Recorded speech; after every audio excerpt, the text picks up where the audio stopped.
setelah diketahui objek mana yang tepatnya dihantam oleh rudal Rusia Oreshnik yang menyerang Lviv pada malam tanggal 8 hingga 9 Januari. Di Rusia, semua propaganda berteriak keras bahwa seolah-olah rudal Oreshnik menyerang sebuah tempat penyimpanan gas yang sangat besar. Dan sekarang Ukraina dan Eropa pasti akan membeku. Sementara itu, media Ukraina menulis bahwa orang Rusia ingin menyerang ladang gas Strisky dan tempat penyimpanan gas di wilayah Lviv. Namun kemudian, pihak berwenang setempat melaporkan bahwa yang paling parah terjadi hanyalah sistem keamanan gas otomatis di desa Rudno, wilayah Lviv, yang aktif akibat gelombang kejut dan tidak ada serangan langsung terhadap fasilitas gas itu sendiri.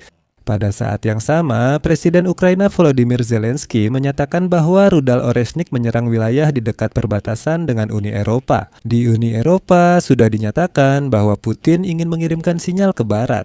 Sementara itu, Kementerian Pertahanan Rusia melaporkan bahwa ini diduga merupakan balasan atas serangan fiktif Ukraina terhadap kediaman Presiden Federasi Rusia di wilayah Novgorod. Kenapa disebut fiktif? Ya, karena bahkan menurut intelijen Amerika, Donald Trump sendiri menyatakan bahwa tidak ada serangan, orang Rusia hanya mengada-ada dan tiba-tiba orang Rusia pun kebingungan.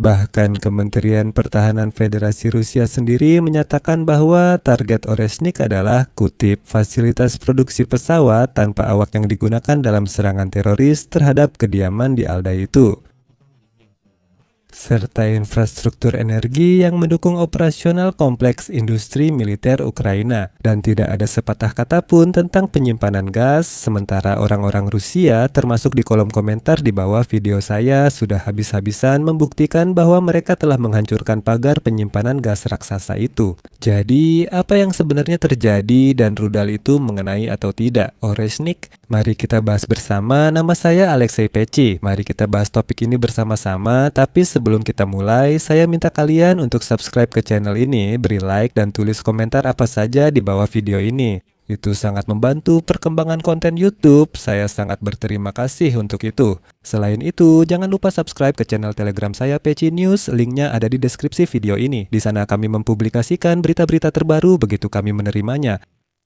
Jadi, pada pagi hari tanggal 9 Januari, setelah serangan rudal besar-besaran oleh Rusia ke Ukraina pada malam hari, Dinas Keamanan Ukraina menemukan puing-puing rudal balistik Rusia Oreshnik yang digunakan Moskow untuk menyerang Lviv pada malam 9 Januari.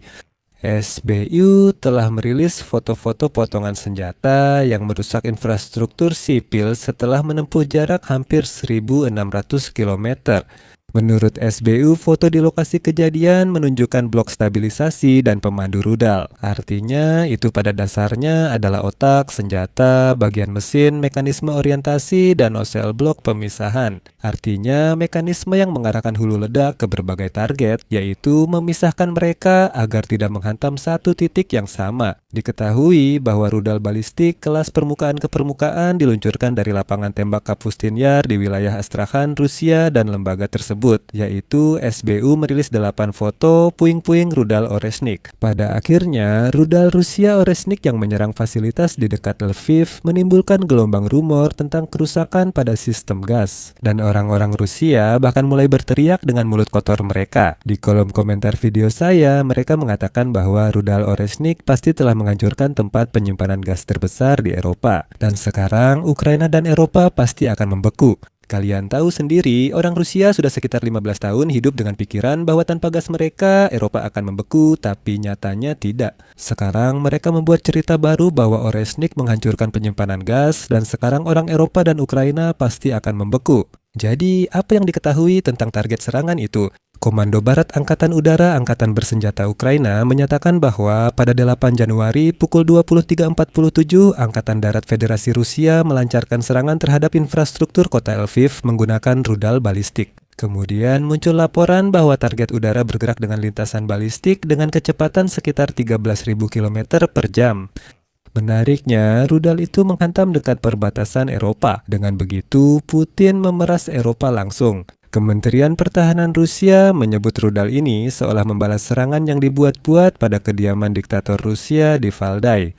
Kementerian Pertahanan Rusia melaporkan bahwa, kutipan, malam ini sebagai tanggapan atas serangan teroris rezim Republik Kiev terhadap kediaman diktator botak di wilayah Novgorod yang dilakukan pada malam 29 Desember 1925, Angkatan Bersenjata Rusia telah melancarkan serangan besar-besaran dengan senjata presisi tinggi jarak jauh berbasis darat dan laut, termasuk sistem rudal bergerak jarak menengah Oreshnik serta pesawat nirawak tempur. Terhadap objek-objek penting di wilayah Ukraina, target serangan telah tercapai pada fasilitas produksi pesawat nirawak yang digunakan dalam serangan teroris, serta infrastruktur energi yang mendukung operasional kompleks industri militer Ukraina.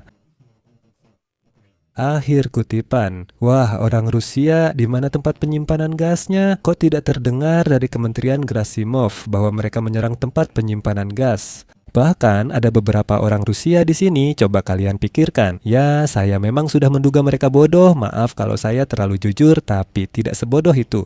Karena beberapa orang Rusia mulai menulis di kolom komentar bahwa mereka tidak hanya menyerang tempat penyimpanan gas, tapi juga mengenai semacam bunker militer bawah tanah tempat para jenderal dan perwira Amerika berada. Sekarang Pentagon panik karena ini benar-benar serius dan orang-orang menulisnya dengan serius, termasuk di sini. Saya ingin mencatat bahwa beberapa media menulis kemungkinan besar Rusia ingin menyerang ladang gas Strisky, tempat penyimpanan gas di Lviv. Namun, wali kota Lviv, Andrei Sadovy, mencatat, kutipannya, serangan rudal di Rudno, Lviv memicu sistem keamanan gas otomatis sehingga pasokan gas sementara dihentikan demi keamanan. Ini bukan gangguan jaringan, perlindungan diaktifkan akibat gelombang kejut. Akhirnya, inilah yang diumumkan pada siang hari tanggal 9 Januari di Balai Kota Lviv, kutipannya.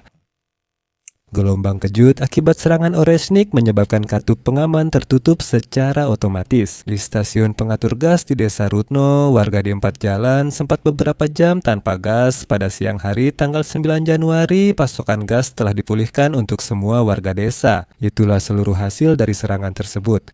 Namun yang menarik, media Polandia hari ini menulis bahwa rudal Rusia Oreshnik jatuh di dekat perbatasan dengan Polandia. Namun bahkan sebelum serangan dimulai, Ukraina sudah memperingatkan Polandia tentang kemungkinan serangan Rusia dengan Oreshnik. Dan hal ini memungkinkan tentara Polandia mempersiapkan sistem pertahanan udara dan melacak lintasan target hipersonik sejak awal peluncuran. Di Eropa sudah dinyatakan bahwa diktator Rusia Vladimir Putin menunjukkan bahwa dia tidak menginginkan perdamaian dan menanggapi diplomasi dengan serangan rudal. Peluncuran Oreshnik ke Ukraina menjadi peringatan bagi Eropa dan Amerika Serikat. Pernyataan itu disampaikan Ketua Serikat Perwakilan Uni Eropa untuk Diplomasi Kaja Kallas. Dan berikut kutipannya, pesan tentang penggunaan rudal Oreshnik oleh Rusia merupakan eskalasi yang jelas terhadap Ukraina dan bertujuan sebagai peringatan bagi Eropa dan Amerika Serikat.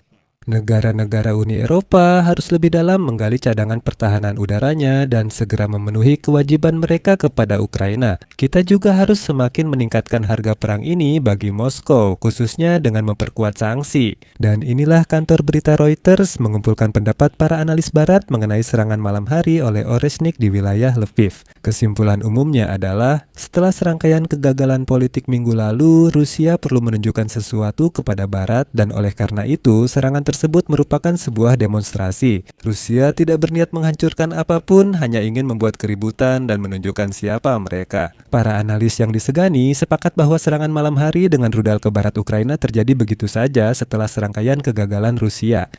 Pada 3 Januari, pasukan khusus Amerika Serikat menangkap diktator Nicolas Maduro, sekutu dekat Putin. Pada 6 Januari, Inggris dan Prancis umumkan rencana kirim pasukan ke Ukraina usai gencatan senjata, meski ditentang Kremlin. Pada 7 Januari, penjaga pantai Amerika Serikat menangkap kapal tanker Rusia di Atlantik Utara. Bahkan pada 9 Januari, Amerika kembali menangkap satu kapal tanker lagi. Dan terhadap semua itu, orang Rusia yang bersenjata tidak bisa memberikan jawaban apapun. Oleh karena itu, mereka memutuskan untuk setidaknya menunjukkan kekuatan mereka dengan cara apapun. Ngomong-ngomong, di kolom komentar, orang Rusia kembali menulis bahwa saat penangkapan kapal tanker Bela 1 oleh Amerika, 2 kapal perang Rusia, dan bahkan kapal selam mereka katanya hanya tidak sempat tiba di lokasi. Jika mereka sempat, pasti sudah menyerang orang Amerika itu. Namun, mereka tidak sempat. Lalu, mengapa mereka tidak menyerang setelahnya?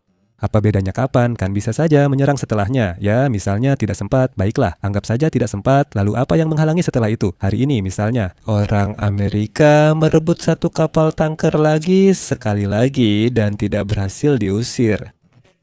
Kedua, ini kutipan dari Donald Trump tentang hal ini dan Trump mengatakan hal berikut. Faktanya adalah kapal Rusia, kapal selam, dan kapal perusak keduanya menghilang dengan sangat cepat. Ketika kami tiba di lokasi, kami mengambil alih kapal tersebut dan sekarang sedang membongkar minyaknya. Dan faktanya kapal-kapal Rusia itu adalah kapal selam dan kapal perusak. Keduanya pergi dengan sangat cepat ketika kami tiba.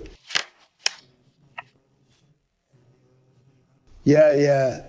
Donald Trump mengatakan orang Rusia hanya kabur seperti pengecut, lalu karena kelemahan mereka menyerang Ukraina dengan rudal dan juga menyerang orang Amerika. Orang Rusia benar-benar tidak punya semangat atau keberanian. Dan saya hanya ingin mengingatkan orang Rusia bahwa untuk serangan ke Ukraina ini, Vladimir Putin telah mengambil sekitar 80 juta dolar dari kantong kalian orang Rusia dan membuangnya begitu saja.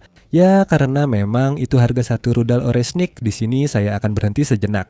Tulis pendapat dan kesimpulan kalian di kolom komentar di bawah episode ini. Jangan lupa subscribe channel ini, tekan tombol lonceng, dan beri like jika episode ini menurut kalian menarik dan bermanfaat. Kalian bisa mendukung channel YouTube ini dengan donasi atau berlangganan melalui link dan informasi yang ada di deskripsi video ini, atau melalui kode QR yang ada di layar kalian. Itu saja, jaga diri kalian, sampai jumpa.